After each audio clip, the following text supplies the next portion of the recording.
Alrighty mga kaunggoy, it is I, Manong Jaire, back at it again with a brand new video mga kaunggoy, and welcome to the first ever episode of Gig Busters mga kaunggoy. So, ito ang pilot episode ng bagong series dito sa channel, which is Gig Busters. Now, ano po ang Gig Busters? Basically, ang Gig Busters is kasali ako kasi sa mga groups sa Facebook ng mga, alam mo yung mga racket, mga gigs, mga freelance gigs, mga acting, mga videographer, video edit, you know how it is, right? Yung mga ganun mga groups, you know, looking for video editor, yung mga ganun mga kaunggoy. So, ito ay Gig Busters. So, ang ginagawa ko po dito is maghahanap ako ng mga gigs. Actually, naghahanap talaga ako ng mga gigs, no? Kasi freelancer nga ako, no?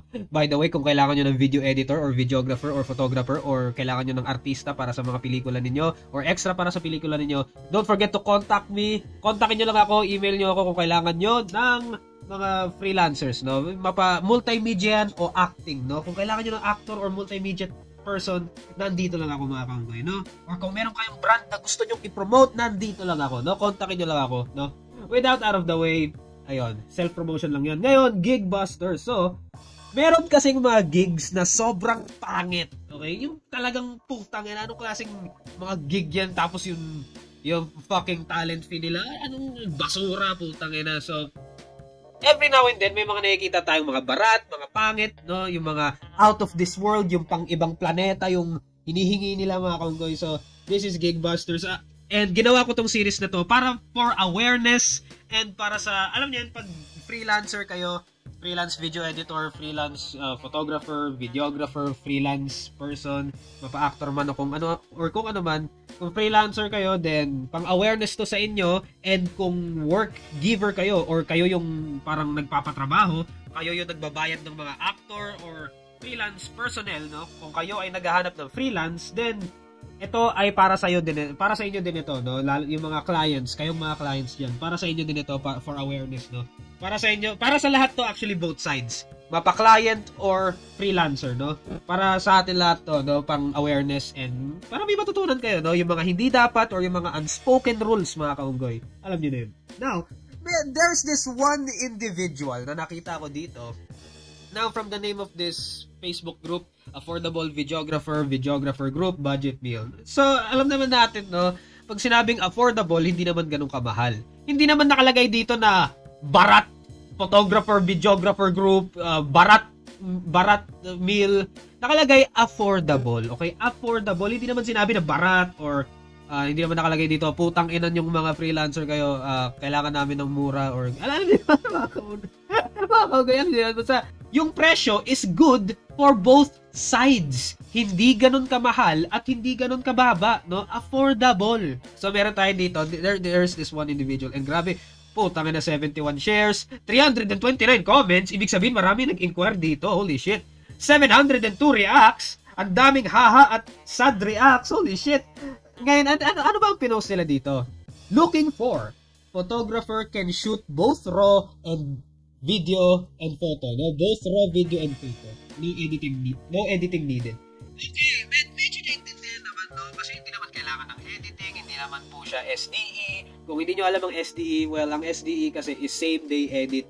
Diba? Sa mga corporate events, sa mga wedding events, alam nyo na yun. Basta SDE.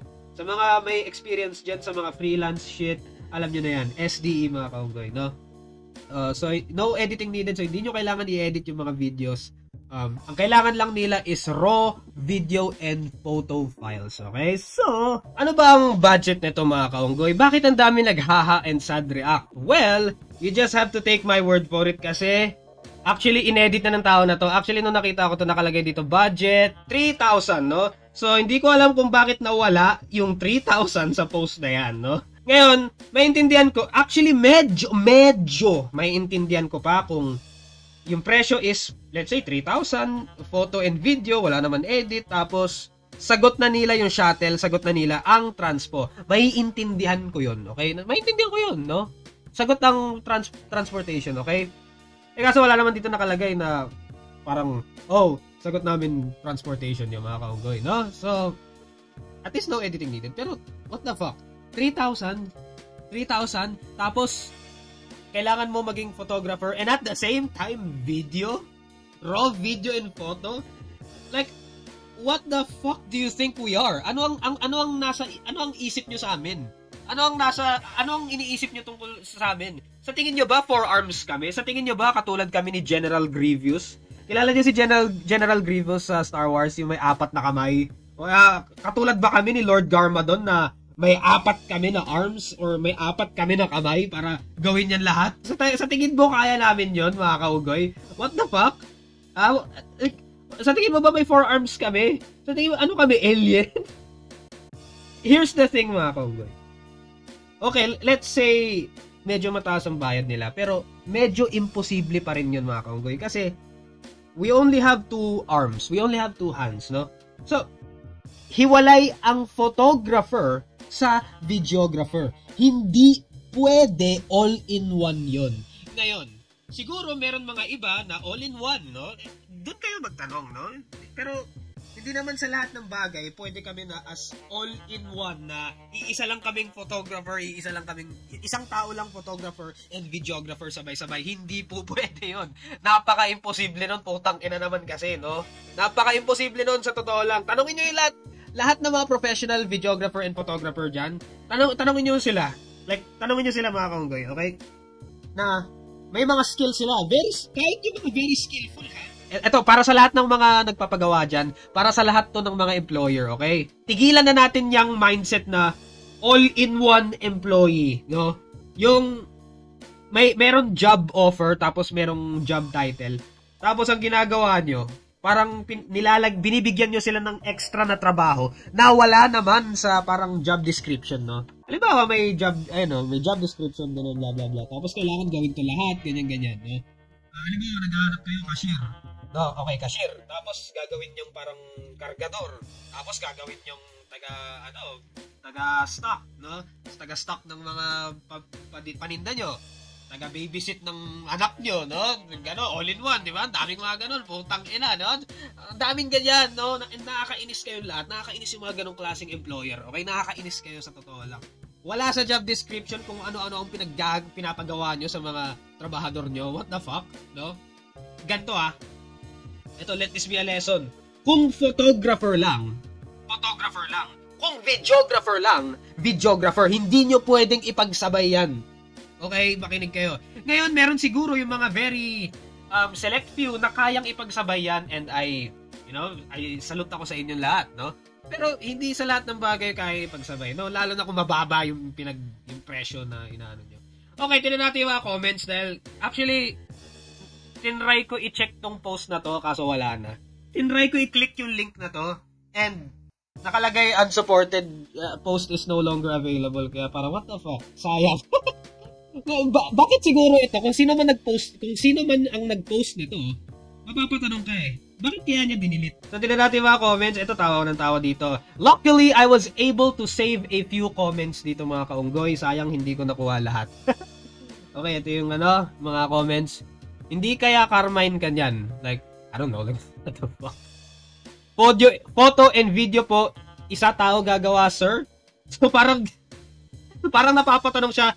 Parang napapaano siya. Seryoso ba to? Like, isang tao lang, photo and video? Are you kidding me? Parang ganon yung tanong niya. Like, di, kasi totoo naman What the fuck? Isang tao lang? Photo and video? Isang tao lang? Like, ilan ba ang kamay namin? Like, ano pa mga comments? Mas maganda siguro, wag nyo ituloy. Laugh trip. Solid. Kaya ko yan basta walang sisihan sa output. Yes! Real talk yan, mga kaunggoy. If you want the best, then you should give out the best. Okay? Kung gusto nyo ng best output, magbigay kayo ng best parang bayad. Okay? Available po ako. Gamit ko Realme C75. What the fuck, man? Ano ba meron sa Realme C75? Hindi ko alam yung camera na yun. Ano ba yun? Sa camera o cellphone? Hindi ko pa nakita yun, yung quality nun. Baka po namali kayo ng universe na napuntahan, sir. Ito, yung mga tao po dito sa planeta namin, hindi po humihingi ng tawad, pero di po ganyan kagarapal. Ano ba ibig sabihin ng garapal? Pero, Out of this world ang hinihingi mga kaunggoy kasi kaya okay, hindi ko man na screenshot lahat ng mga comments kasi as soon as tinatry ko na i-screenshot lahat, biglang nawala yung post na to. Kaya hindi ako ganun, I was too late before I was able to screenshot every single thing, no? Dinilit yung post eh. I was gonna use that, no? What are your thoughts on this video? Gusto nyo pa ba ng part 2 sa mga gusto nyo pa ba ng part 2 dito sa Gig Busters mga kaunggoy, where we call out and we criticize lahat ng mga employers or kung sino man yung mga naghahanap ng mga freelancers dyan. So, i-criticize natin lahat dyan pa isa-isa. I will ipapromise ko to sa inyong lahat. I will fight for every single creative people here in the Philippines. No more barat people, okay? No more. Nandito ako para ipaglaban lahat ng mga freelancers dito sa Pilipinas. Lahat ng mga creatives at freelancers dito. Right? I'ma head out.